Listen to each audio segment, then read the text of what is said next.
Guys, this morning, if we haven't met, my name is Stephen. I would love to meet you at some point, and let's start this service with prayer.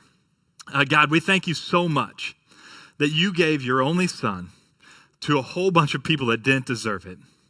I'm thankful, God, for my own life, that you've given me an opportunity to have a second chance to live this life and an opportunity to shine your glory. God, I pray as we dig into this series today, I know there are people that are dealing with a lot of heavy things. Life isn't easy. Life comes with a lot of ups and downs. But right now, God, I want to focus on those times, whether someone's in it right now, they were in it this week, they were in it before, or they're going to hit it here soon. I want to focus on those steps, God, that you've given us practically in your word to overcome the battle that's been put in front of us. So I'm praying right now this morning, God, no, I'm declaring that we will see victory in our lives because we start to follow some of these things that you've outlined so clearly for us in your word. God, would you speak through me in spite of me this morning? In Jesus' name, amen. Anyone love to read? Couple people? Okay, all right, so some people raise their hand. So I, every year, set a goal. About one book a month is what I set. My wife thinks I'm crazy. I think her goal is like one book a day.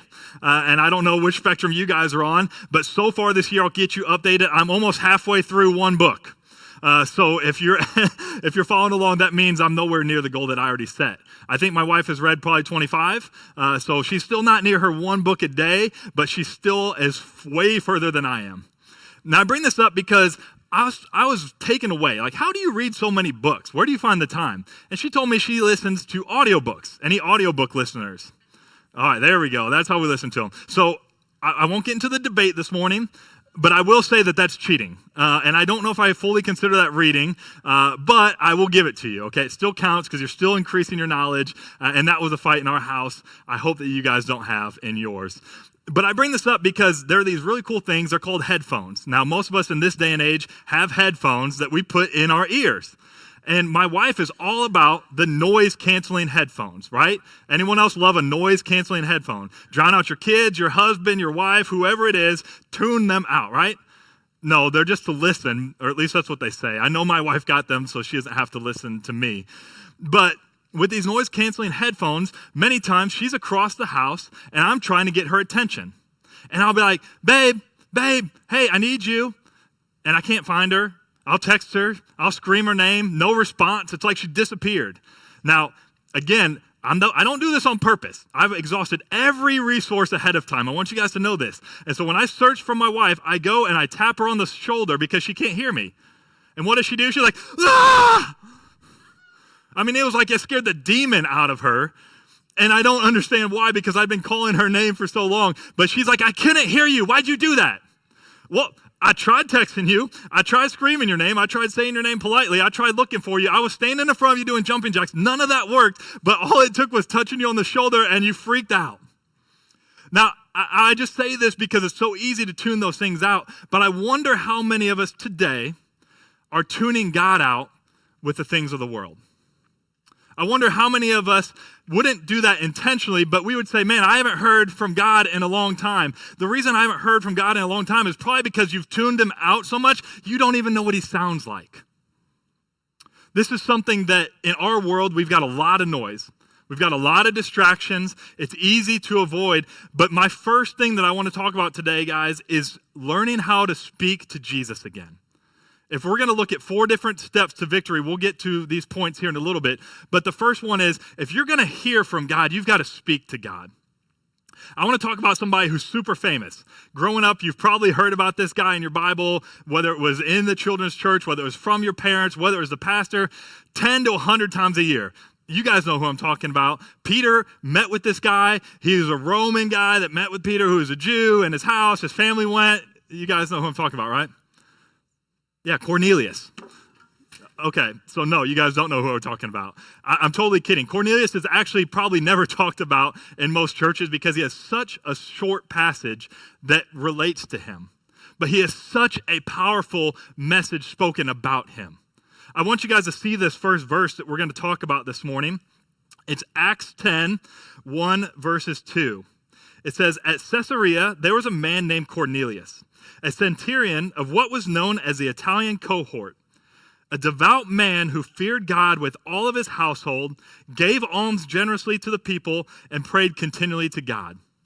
Man, that's my prayer. If anything would be said about me, to know that I fear God, that I give and love others generously, and that I pray to him continuously. He might have such a short passage in the Bible about him, but what he has said about him is very powerful. I don't need much said about me, but in my legacy, I want people to know that I was talking to God, that I walked with God, that I followed in his footsteps, that I gave and loved other people well. Now, I want to set this up for you, and we'll go to point number 1, where if you're going to speak to Jesus, conversation takes 2. It takes 2 people to have a conversation, 2 people to talk. So many times we want to hear from God, but we don't want to talk to God.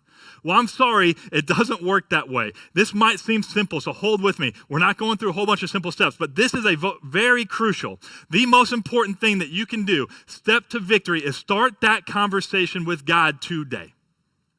It doesn't matter where you've been, when the last time you've talked to him, if you've ever talked to him. Today needs to be the day that you start that conversation. Pick it back up, start it for the first time. It doesn't matter. He wants to draw near to you.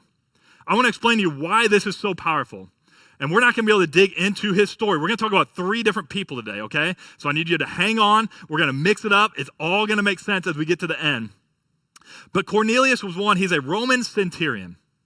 Now, I'm not sure how much we know about the Bible, but these are the people that crucified Jesus. Probably not very popular for this guy to pray continuously to God. I'm just going to throw that out there. So not only is this somebody that we should model our lives after, that is known for praying continuously, known to giving to others, known to fearing God, but he was doing that in the midst of a people who hated him. And we get too scared to talk about Jesus at work or with our friends. And his life was literally on the line. Now, in his story, it's cool because not only was he hated for that, but he was praying to God in a time where we had no real demonstration of what that looked like in his area. So he was stepping out on faith and saying, God, I've seen this happen with some of these other people called Jews at the time, and Jews and the Roman centurions, this cultures did not mix, okay? So the Jews might have revered and even encouraged people like this Roman centurion Cornelius, and they might have said, hey, that's really cool what he's doing, but they would not have mixed life together. It was not cool. It was not possible. You couldn't get to a point where you'd have a meal, where you'd go to their home, where you'd hang out. They did not share life together. So the Jews and the Romans were very separate during this time. And what I want you guys to see here is really cool, is that at the end of the story, how God uses this. But in the beginning of the story, Cornelius says, I don't care. I'm going to spend time with God. There's a ton of people in our Bible that we can read about that spent time with God. I always tell people, if we're going to look to see how we should do things, let's look at Jesus. And so I always look at Jesus, and Jesus always separated himself from others, went to an isolated place, and he spent time with God. I want you to see, it is important. These aren't just people that pray to God. Jesus, who his Father is God, made sure in times of stress, in times of celebration, in times of turmoil, in times of excitement, he set aside time, even times where he'd bring people up with him to the mountain and say, hey, guard here because this time with my Father is sacred. And Cornelius understood that. And you say, okay, Stephen, well, that's kind of basic. I understand I'm talking to God. I know I'm supposed to pray. That's cool. Can we get a little bit more this morning? Well, thanks for asking. So I want to get to the next set of verses, and you guys got to hold on. I sent these verses to Daniel and Pastor Brant this week, and they were like, I don't know how you can do this, and I said, I don't know either. But here we are. The second guy we are talking about is one that's famous, okay? This is David, and specifically David and Goliath. Now, I heard this perspective recently, changed my entire view, not only of how I saw this story, but how I saw victory in Jesus. How I saw, wow, we can take practical steps out of this story in a way that was never presented before to get closer to God and further away from the lies that are placed around us. 1 Samuel 17, verses 4 through 11. Let's see if I can read. All right. And there came out from the camp of the Philistines a champion named Goliath of Gath. His height was 6 cubits and a span. He had a helmet of bronze on his head, and he was armed with a coat of mail, and the weight of the coat was 5,000 shekels of bronze. And he had a bronze armor on his legs, and a javelin of bronze slung between his shoulders. The shaft of the spear was like a weaver's beam, and his spearhead weighed 600 shekels of iron. And this shield bearer went before him. He stood out there and he shouted to the ranks of Israel, "Why have you come out to draw up for battle? Am I not a Philistine? And are you not servants of Saul? Choose for a man yourselves. Let him come down to me. Now, if he's able to fight with me and kill me, then we will be your servants. But if I prevail against him and I kill him, then you shall be our servants and you will serve us." And the Philistine said, "I defy the ranks of Israel this day. Give me a man that we might fight together." When Saul and all of Israel heard these words of the Philistine, they were dismayed and greatly afraid. That's an awesome story. I love the story of David and Goliath. And I think a lot of times it's our familiarity with this story and our comfortability with this story that stops us from seeing the revelation of what God is doing in this situation. Don't get so comfortable with Scripture and just say, "I know it." When you read through the Bible, when you see things in the Bible, say, "God, would you show me something new? Would you bring a fresh perspective to this story?" Because every time I open your word, it's living and it's speaking to me. But we see it as a children's story. Now, this is really cool, and I don't know if you guys know this or not, but after this moment, we've got this battle. David has his 3 older brothers at battle with Goliath. They're in this valley. That's why this series this week and next week is called Victory in the Valley. And as they're in this valley, they're fighting. David's at home with his dad, Jesse. And Jesse says, "Hey, I want you to take some grains. I want you to take some bread. I want you to take some cheese and go check on your brothers as they're out here fighting this battle." Now, if you guys don't hear anything else today, Uber Eats is biblical. We have the first time where we have somebody delivering food to a location that's not in their own home. Jesse says, "David, will you take this food out there?" And not only do we see the first Uber Eats, we see the first Lunchable. Can I get some cheese and some crackers and some bread taken out to you? So the next time your spouse says, "Hey, you can't order that," be like, "Have you read David?" And it says the order was delivered. But so David takes this and he's like, "Okay, okay, Dad, I'll do whatever you want." And he takes this food and he goes to meet his brothers. Now, David could have done a lot of things. But what I want you to see here is it's important to say yes when God asks you to do something. He could have done a lot of things and said, "No, I have to tend to the sheep that are out here. This is my job. Why would I go check on my brothers? Send somebody else. Send one of my other brothers. Or why don't you go check on them? Or can't we just get news from the battle? Don't they have pigeons or anything else that could carry back news on how they're doing?" But without hesitation, David says, "Okay, Father, I will, my pleasure." I wonder what our lives would look like if every time God asked us to do something, we said, "All right, God, my pleasure. I'll do that, God. Whatever you ask of me, yes, sir, I will be on that right now." I want to pick up here. We've got a couple verses back to back. Now, David is at home, and he's headed to this camp now where his brothers are at. I'm familiar with what's going on. David runs out, and he goes to meet with them. And as he's talking to his brothers, I want you guys to see this.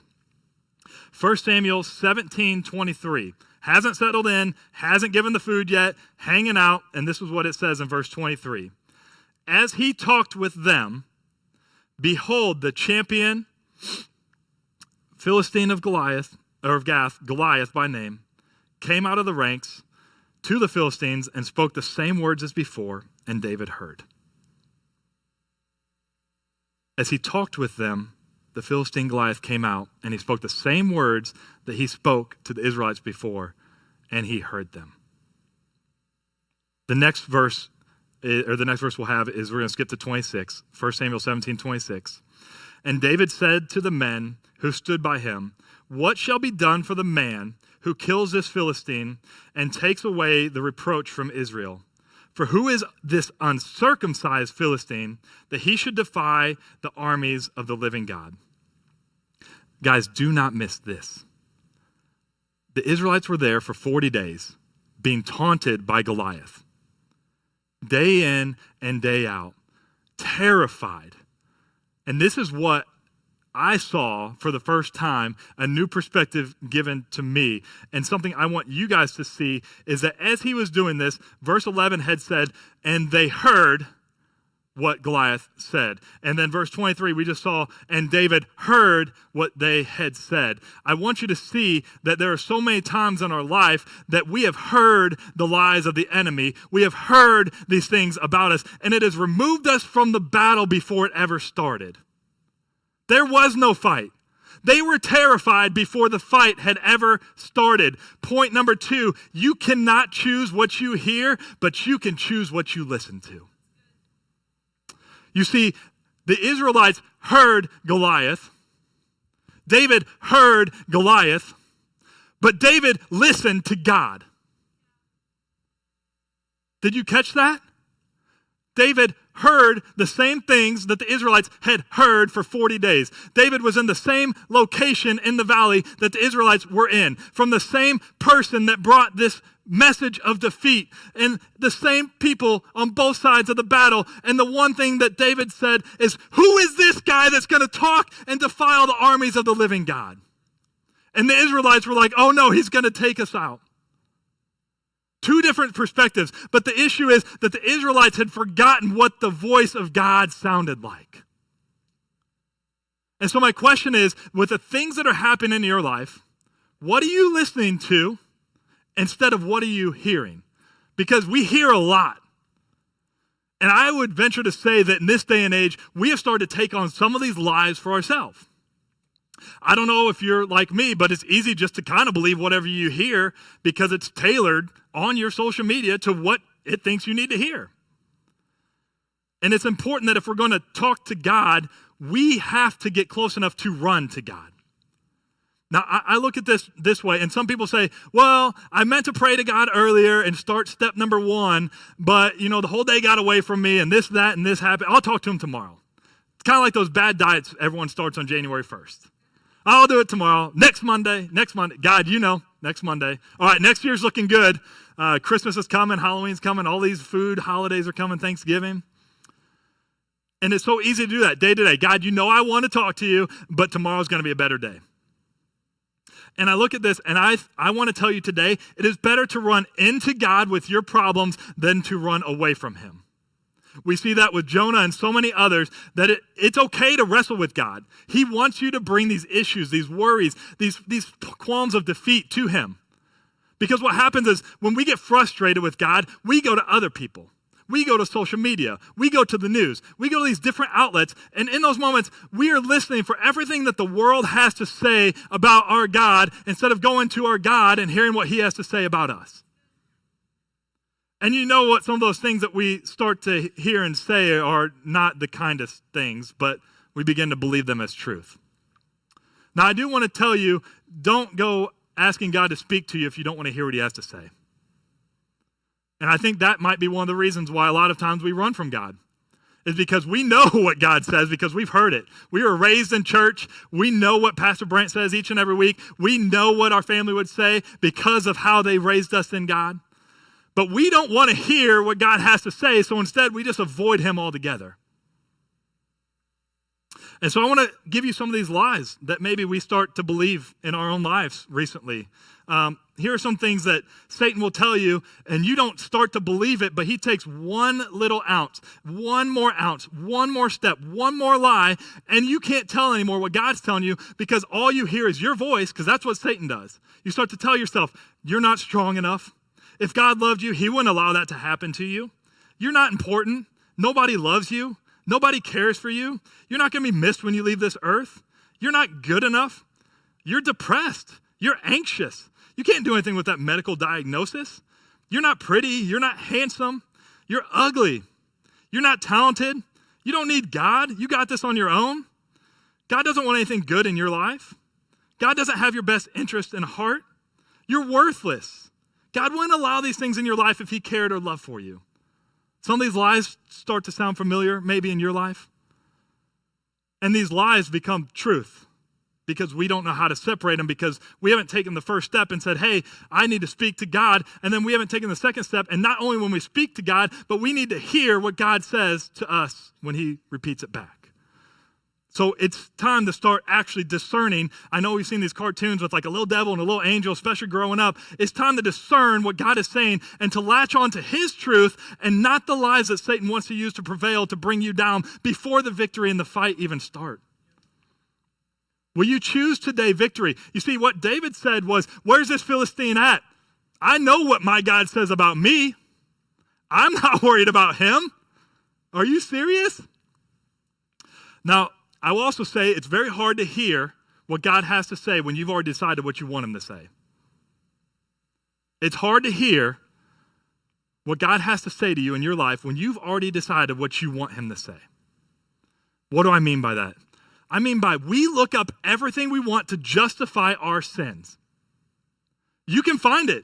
We twist every part of the Bible in this day and age, and you can go on Google and you can search anything you want to be like, okay, God, well, I can do that. It's just one more thing. It's just one more lie. It's just one more step in the wrong direction. God, I can do that because the Bible says, well, as long as you don't go all the way, as long as you don't like sin all the time. It's weird because we are chained down by Satan with all this lies, all this defeat, and we've created the chains ourselves one step at a time. And we say, oh, well, Satan did that to me. No, he did not. You did it to yourself. The reason why you are where you are is because of choices that you made, not Satan, not even God. I hate to tell you this, you have full control over your own life. Some of you guys need to hear that this morning. Your decisions are your own. Now, we're going to tie in the third story here. There's this guy, his name's Isaiah. A few weeks ago, they asked me, hey, would you open up worship service? Will we help get a clearer understanding of what it's like to worship God, to come into his presence, to see him, and to do that each and every Sunday before we step into the Word. And I told you, hey, in a couple weeks, come back because we're gonna go back to that. So here in a minute, they're going to put Isaiah 6, verse 1 up. But I want to tell you about this guy. His name was Uzziah, King Uzziah. Awesome king, reigned about 52 years, and the people looked up to him. Uzziah was amazing king, did so many great things. They said when he died that there were so many people mourning him, they didn't know how to proceed. Now, I'm sure there's somebody like that in your life where you almost worship them, where they become an idol in your life, someone that is a hero to you, and if they were to pass away or if they have already, you don't maybe know how to move forward because they've been there for you this whole time.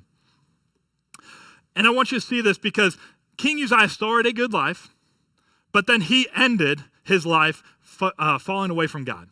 And he dies because of the evil things that he starts to do. But that never stopped the people from worshiping him, from seeing him as an idol. So Isaiah 6, verse 1, in the year that King Uzziah died, I saw the Lord sitting upon a throne, high and lifted up, and the train of his robe filled the temple. I want to read the first part again. In the year that King Uzziah died, I saw the Lord sitting upon a throne. In the year that an idol died, Isaiah saw God clearly. In the year that we removed an idol, step number 3, idols must be removed to see God clearly. When Uzziah was removed, Isaiah saw God clearly, maybe for the first time ever. I want to tell you this morning, it's time to get rid of those things that are blocking you from seeing God. Come on, you guys know what you struggle with. And you know what we do is we justify it. And we say, okay, well, God, it's just one more sip. God, it's just one more puff. It's just one more look at that screen. God, it's just one more time to do this. Oh, it's not just those generic sins that we talk about. Some of you need to hear this. Your political party can be an idol. Some of y'all are so worried about who's in the office every year that you can't hear from God. I don't care who's in the office. Yes, we have an agenda as Christians to try to do our best to do the right thing and vote for the person that we think aligns most with God's values. But at the end of the day, no matter who wins, God's in control. And some of you guys have forgotten that. And some of you guys, it's the very thing that you think is making you healthy that's making you sick internally, and that's your fitness journey. Oh yeah, an idol can be anything. It's not just alcohol, drugs, tobacco. No, it could be that. Some of you guys, let me do this. It could be your family. What do you mean it could be my family? We're supposed to minister to our family, to our kids, to those that are around us. But you can't minister to them if you don't know what God's saying to you in private. How can you say, well, I'm ministering to my family? Oh, well, God, what did you say again, God? I haven't spoken to you in 3 years. But I want my kids to be raised like a Christian and be in church and stuff.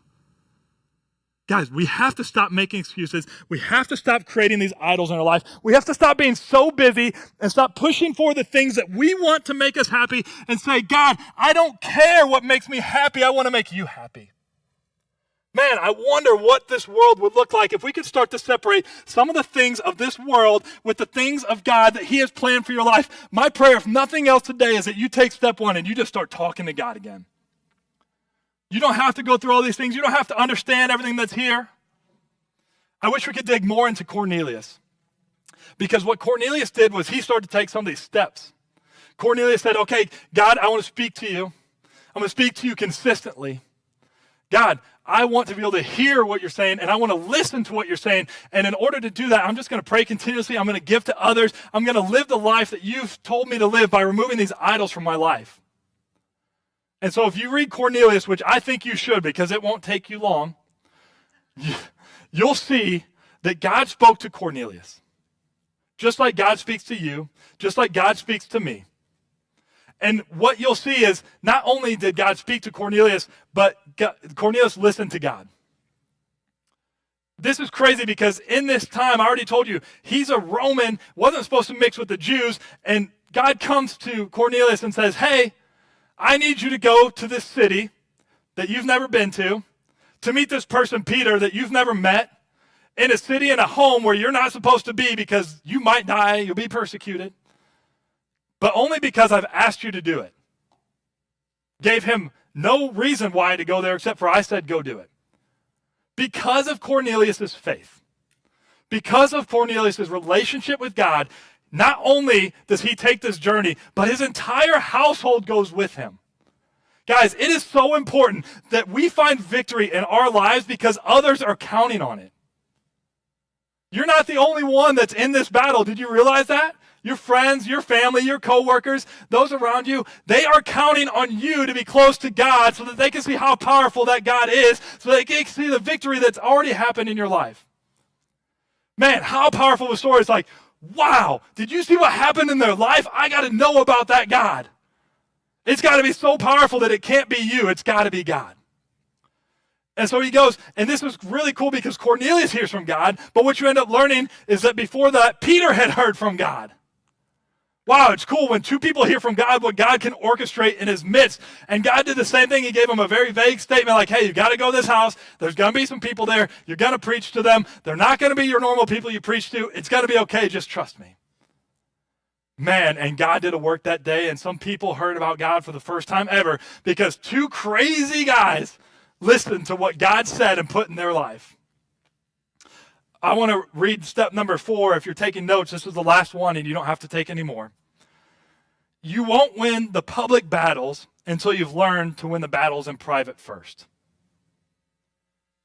You're not going to win the public battle until you've learned to win the battle in private first.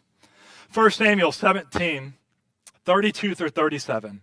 It says, and David said to Saul, let no man's heart fail because of him. Your servant will go and fight with the Philistine. And Saul said to David, you're not able to go against the Philistine to fight with him. You are but a youth, and he has been a man of war from his youth. But David says to Saul, your servant used to keep sheep for his father. And when I was there would come a lion and a bear and took a lamb from our flock. And I went after him, and I struck him, and I delivered him out of its mouth. And if it arose against me, I caught him by its beard and struck him and killed him. Your servant has struck down lions and bears, and this uncircumcised Philistine will be just like them, because he has defiled the armies of the living God. And David said, the Lord delivered me from the paw of the lion and the paw of the bear, and will deliver me from the hand of this Philistine. And Saul said to David, go and let the Lord be with you. God trusted David at home in private with the small tasks.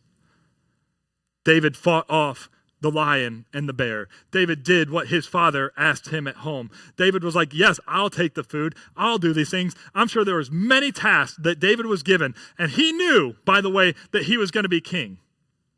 And he's like, yeah, I'll go deliver that food, even though I was told chapters before that I will be king soon. That task is beneath a king. These things are beneath me. And he could have said all those things, but no, he says, I will do this because I have learned in private to be humble enough to take the things that God has placed in my life and use them for his glory. And now God has entrusted me, the little David, in the midst of all these Israelites who are scared of Goliath, to step out here in public now and show you just how mighty our God is. You notice it's all about God. None of this was about David. None of this was about his slingshot. None of this was about the things that he could do.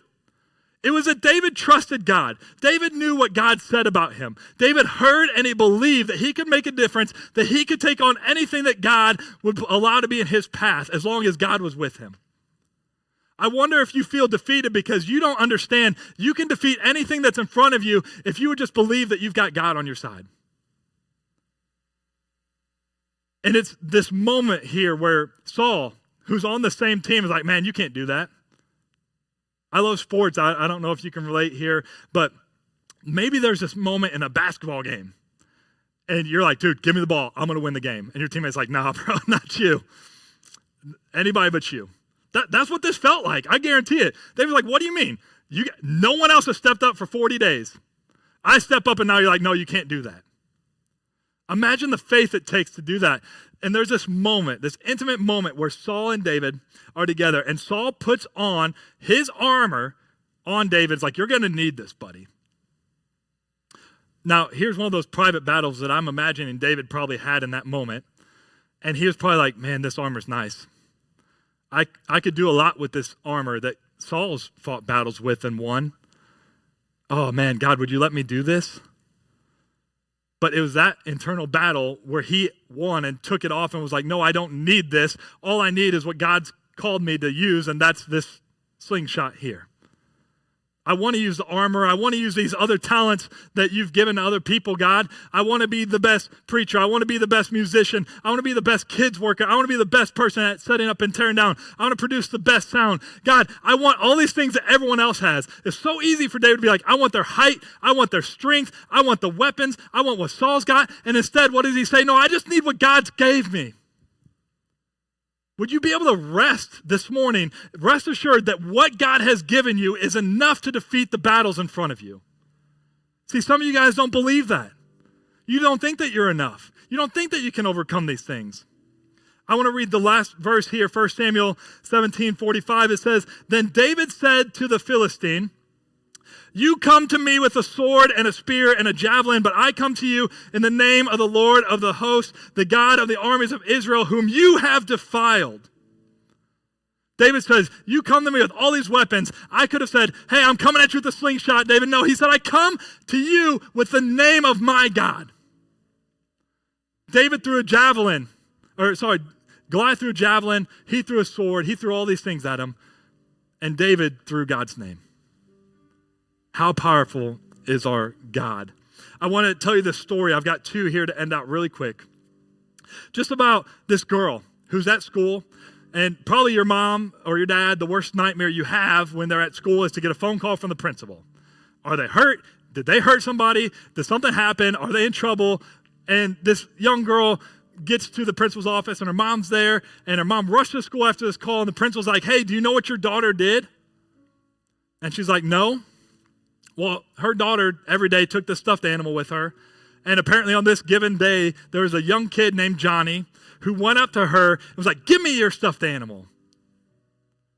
And her daughter looked him in the face, stood up strong and stood her ground and said, no.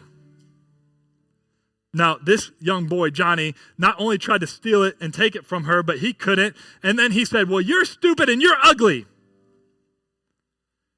And she stood there, and I'm sure the mom would have been proud because she got ready, and right when you think she's about to sock him, she doesn't. In the midst of everyone laughing at her, she stood there and she said, I'm not ugly and stupid. You tell those lies somewhere else. I am beautiful. I am smart. I am intelligent. I am a daughter of the King. I can do anything through God who strengthens me. And I tell you this because each night her father would sit with her and tell her, you are beautiful. You are kind. You can be anything you want to be. You can do anything God's called you to do. You're intelligent. You're all you need to be. It's because she knew what her father said about her that she could stand Johnny in the face and repeat that back in faith and confidence. I wonder why some of us don't know what God says about us. It's because we haven't spoken to him, and so we haven't heard from him, and we don't believe those things because we don't know what our Father says about us anymore, so we can't stand up to those lies. I want to give you guys some. I already told you some of those lies that Satan gives you. Let me tell you some things that your God, your Father says about you. You are fearfully and wonderfully made. You are loved.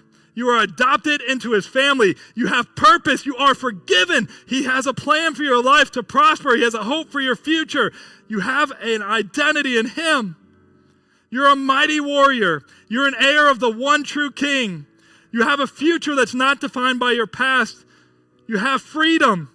You're more than your medical diagnosis. You're more than a conqueror. You are enough. You are talented. You'll be missed if something happens to you on this earth. You're more than that addiction. And God knows what is best for you in your life, not anyone else. And the best news of all, they can't pluck you from his hands. Maybe today is the first day that you've heard some of the things that your Father has said about you. I would encourage you to know what your Father says about you. So when Satan comes up, you don't have to fight him with anything but words and be like, I don't care what you say because I already know about what my dad says about me. You can take those lies somewhere else. I know that I am enough in God. And this is the last story this morning. There's this professor in England in the 1940s. His name was Professor Orr. Now, Professor Orr was a theological professor. And in this time, he had a whole bunch of students. And he would take these students out on field trips. And they would go to places of theological significance. And there's this moment where he goes and he takes them to this house with this guy named John Wesley. Some of you may or may not be familiar with this story or even these people. And the students are in this house. Now, John Wesley was one that prayed, that loved God, that sought him continuously. And one of his biggest prayers was, God would do revival through me. Now, John Wesley, if you do know who he is, was a part of some of the largest sweeps of revival in our history later on. And these students are here in the house. And I'm just trying to imagine the presence that you feel. Like, man, the things that God has done in this house. The battles that have been won against Satan in this house. They're in the kitchen. They're in the living room. They're in the study. The students are feeling the spines of the books. And you can feel like God's presence is here. They get up to the bedroom. Everyone's crammed in this small room. And he starts to talk about how John Wesley, was talking to God in here. And this is probably the room that his family slept in, including him. And one student gets to the side of the bed, and he noticed in the carpet these two imprints. The fibers have been ripped apart, and you can see next to the side of the bed these imprints laid there. And the student goes, hey, Professor Orr, what are these? Professor Orr looked at me and said, those are the imprints that John Wesley left because he spent time in prayer every morning for hours with his Father. Some of us can't imagine what it would be like to spend 5 minutes with him, let alone hours. Imagine the power. Next to the bed, you've got imprints in carpet because you spent so much time in prayer. Because there is something humbling about getting on your knees before God and saying, I'm not enough. Something about saying, God, I'm struggling with this. Something about saying, God, I need you. Would you work this revival in my life? All these students, everyone gets on the bus. Professor Orr's counting them, and he goes, we're missing one. Goes to the house, can't find him. Kitchen, study, nowhere. He looks over, gets in the bedroom, and he sees the head and the shoulders on the other side of the bed of one of his students. And he can hear him, he's not interrupting him. And this student is going, God, please, would you do it again? God, would you bring revival through me? God, please, would you do it again? God, remove these idols. God, I want to speak to you. I want to hear you clearly. God, I want to do these things for you. Would you speak to me and do it through me? And in that moment, the professor stood and he put his hand over the student and prayed with him. And I can't imagine the powerful moment here. But then eventually he gets up and he says, son, it's time to go. And it was there that Billy Graham got off the ground. And as you know, God did it again through him. Would you close your eyes this morning? There's something powerful in prayer. Now, I'm going to do something that we probably, as far as I know, haven't done at Life Church. If you've been in church at all, you may have heard of these, you may have seen some of these, but I want to do an old school altar call this morning. Because if we're going to speak to God, today, right now, should be the first time that we do it because we're not guaranteed anything else.